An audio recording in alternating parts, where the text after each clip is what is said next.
ആലപ്പുഴ തോട്ടപ്പള്ളി സ്പിൽവേയിൽ നിന്നും 14.6 nautical mile അകലെ മുങ്ങിക്കിടക്കുന്ന MSC Elsa 3യിലെ ഇന്ധന ചോർച്ചയടയ്ക്കുന്നത് പൂർത്തിയായി.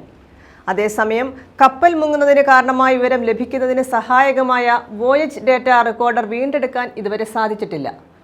ഹെവി ഫ്യുവൽ ഓയിൽ ടാങ്ക് 22ന്റെ സൗണ്ടിംഗ് പൈപ്പിലുണ്ടായ ചോർച്ചയടയ്ക്കാൻ കഴിഞ്ഞതോടെ ഇന്ധന ചോർച്ച പൂർണ്ണമായി അടച്ചു എന്നാണ് അധികൃതർ വ്യക്തമാക്കിയിരിക്കുന്നത്.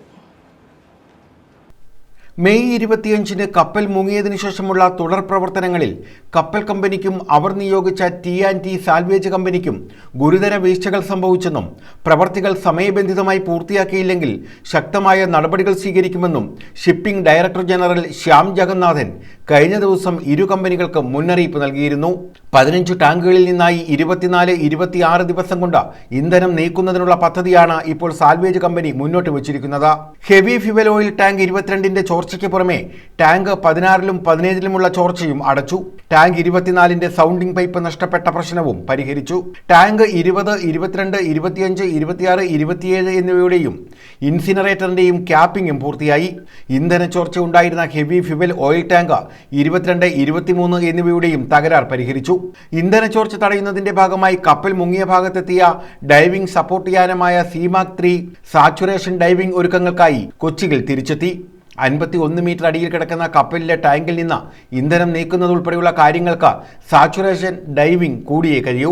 ഇതിനായുള്ള തയ്യാറെടുപ്പുകൾക്ക് 3 ദിവസം വേണ്ടിവരുമെന്നാണ് കണക്കാക്കുന്നത്.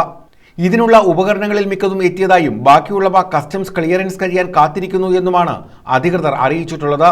ഇന്ധനം നീക്കുന്നതിന് 24 ദിവസമാണ് സാൽവേജ് കമ്പനി അറിയിച്ചിരിക്കുന്നതെങ്കിലും ഇതിനായുള്ള 2 പദ്ധതികൾ സമർപ്പിക്കാൻ ഡിജി ഷിപ്പിംഗ് നിർദ്ദേശിച്ചിട്ടുണ്ട്. കാലാവസ്ഥ മെച്ചപ്പെട്ടതാണെങ്കിൽ എങ്ങനെയായിരിക്കും ജോലികളെന്നും മൺസൂൺ കടുക്കുകയും കാലാവസ്ഥ മോശമാവുകയും ചെയ്താൽ എന്താണ് പദ്ധതി എന്നുമുള്ള 2 പദ്ധതികളാണ് ആവശ്യപ്പെട്ടിട്ടുള്ളത്. സാച്ചുറേഷൻ ഡൈവിംഗിനുള്ള ആധുനിക ഉപകരണങ്ങൾ എത്തിക്കുന്നതിലടക്കമുള്ള കാലതാമസം മൂലം നിശ്ചയിച്ച തീയതികളിലൊന്നും പ്രവൃത്തികൾ തുടങ്ങാൻ സാധിച്ചിരുന്നില്ല.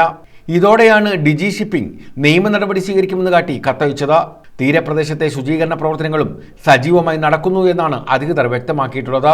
കപ്പലിൽ നിന്ന് താഴെ പോയ 58 കണ്ടെയ്നറുകൾ ഇതുവരെ തുറമുഖത്ത് എത്തിച്ചിട്ടുണ്ട്. കൊല്ലം, കന്യാകുമാരി, തിരുവനന്തപുരം എന്നിവിടങ്ങളിൽ തീരത്തടിഞ്ഞ പ്ലാസ്റ്റിക് തരികൾ നീക്കുന്നതുൾപ്പെടെയുള്ള ജോലികൾ പുരോഗമിക്കുകയാണ്. രാമേശ്വരത്ത് 22 പേരാണ് ഇപ്പോൾ ഈ കാര്യങ്ങൾ ചെയ്യുന്നത്. വരും ദിവസങ്ങളിൽ ഇവിടെ കൂടുതൽ ആളുകളെ നിയോഗിച്ചേക്കും. News bureau, Alappuzha.